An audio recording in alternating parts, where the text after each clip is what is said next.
Hello and welcome back. Well, I know I've been away for a while. I've hooked up with a company that I travel around the country and build Chili's restaurants, so it's kind of hard to be able to do things. But with everything that's going on, I figured I'd do a little show here and let everybody know I'm still doing good. Well, best I can, anyways. Enjoying the sunshine while I'm back in Florida. But I'll give everybody a few minutes, see if anybody pops in. Right now, I'm sitting at one of the public docks.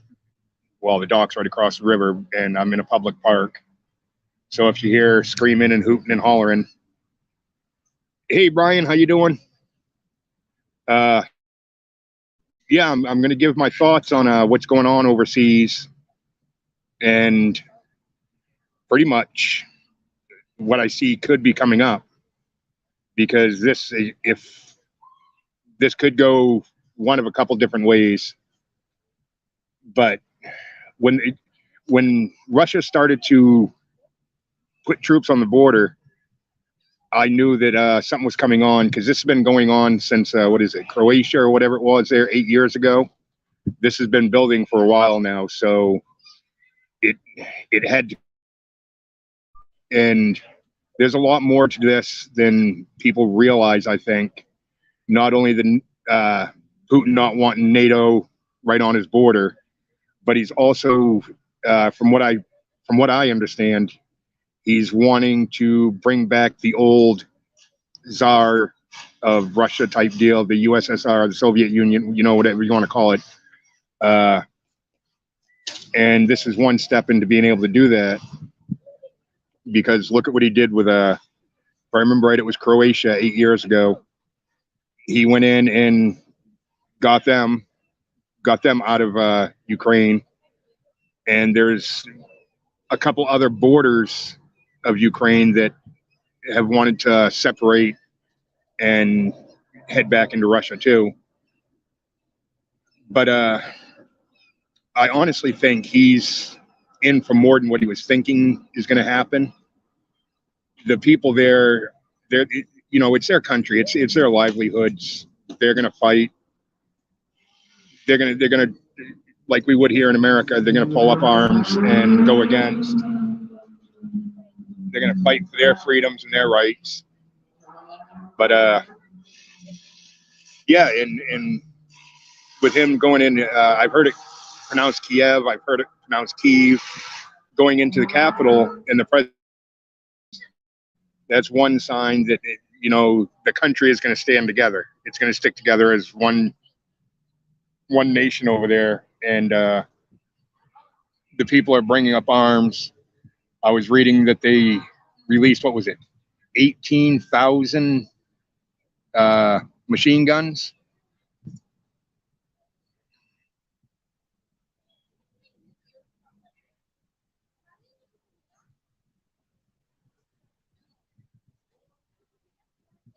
Yeah, I agree, Brian. I don't agree with them expanding either.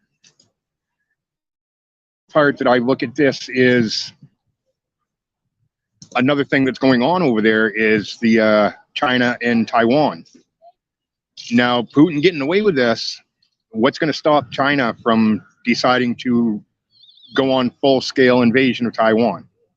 I mean, they've already, they're pushing the borders. They're pretty much pushing out the envelope over there, and that's another, one of the scenarios that I see going on. And another thing is, like a video that I was watching, they said that, like, if Russia shuts the power down to the Ukraine, it's also going to affect some of the NATO countries. Well, we're in NATO, and that's going to be attacking one of our allies by taking the power away, or if they go after something like that, some sort of infrastructure.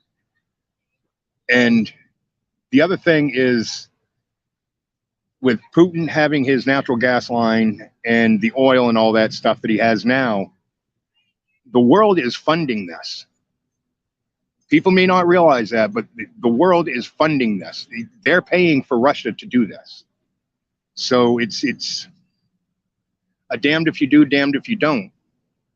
And this is right where Biden, with that simple pen stroke, wiping out the pipeline here in America, he gave all this power to Putin, who's now buddy and stands shoulder to shoulder with China.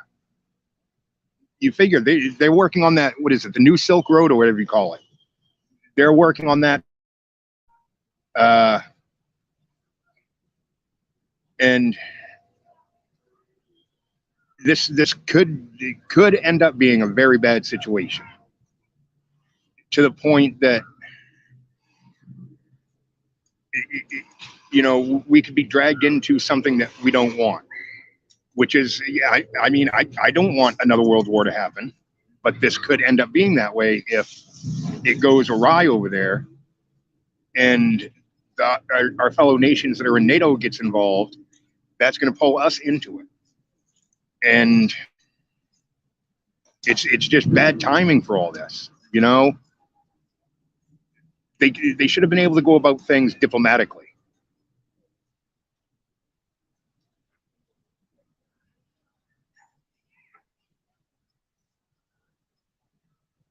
Yeah, exactly.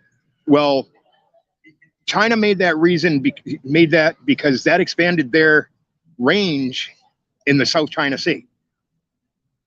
It gave them another extra mileages or whatever it is out there. It gave them more power over that area. And it also gave them a landing point, a refueling point, brings them closer to America. But that's a whole, a whole different scenario.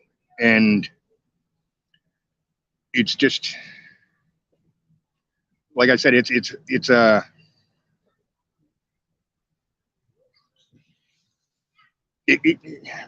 one thing that gets me is history is starting to repeat itself again. In the 80s, we just got out of the Cold War with Russia.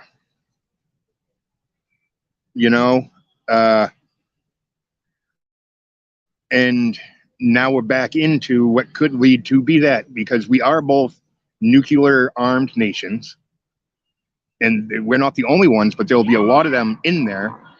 And what's to say, with Putin knowing that he has Russians who live in Ukraine, he's pretty much attacking on his own people. What's going to stop him from pressing that button?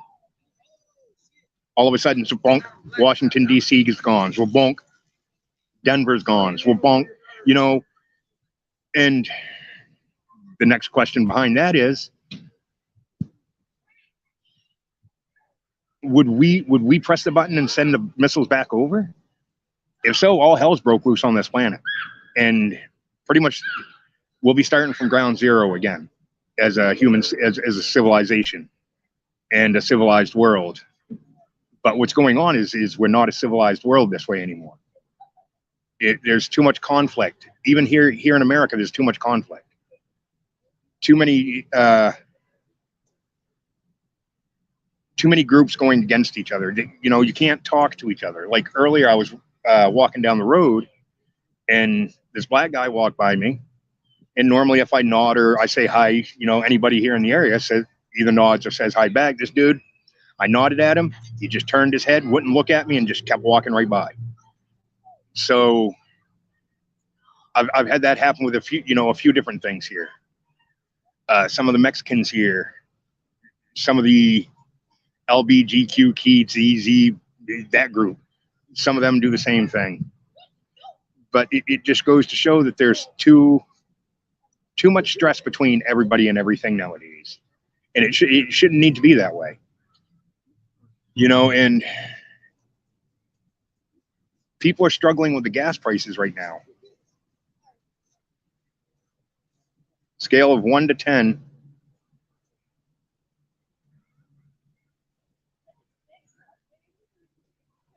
And I say 7. Oh, a scale for 1 to 10, lights out?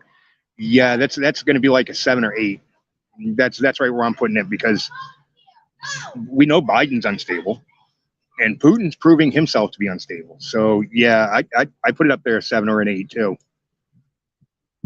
But like I said, I just figured I'd do this quick video to like with most of my videos, to get people to think about what could really go on with this now. Because if Putin gets away with it, China's watching it. Who's to say they ain't going to turn around and they're not going to go after Taiwan the way that they want it? So I'm going to try to. I'm going to try. It's hard. Like this morning, we left the job in Texas yesterday. We got back at 6:30 this morning. I have a painting job I've got to do in the middle of this week. And then we're turning around and we're heading to Utah. And that's a 37-hour drive to go up there and work for 14 to 16 days, turn around and drive back 37 hours again. And then I think that we'll be able to go back and finish the trim in Texas. So we'll turn around and do that 17-hour drive for 2 or 3 days work, turn right around, do 17-hour drive back. And then I think we have Kansas is after that. Then we have one coming up in Denver. And then we have a couple back here in Florida. And then we have one in the Carolinas. We have like 6 or 7 different jobs now that they can actually pour the slabs. So, but it's nice to actually be getting back into carpentry. I feel healthier. And I've actually lost quite a bit of weight. So, but anyways, I'm going to end this here soon. Because like I said, I just wanted people to know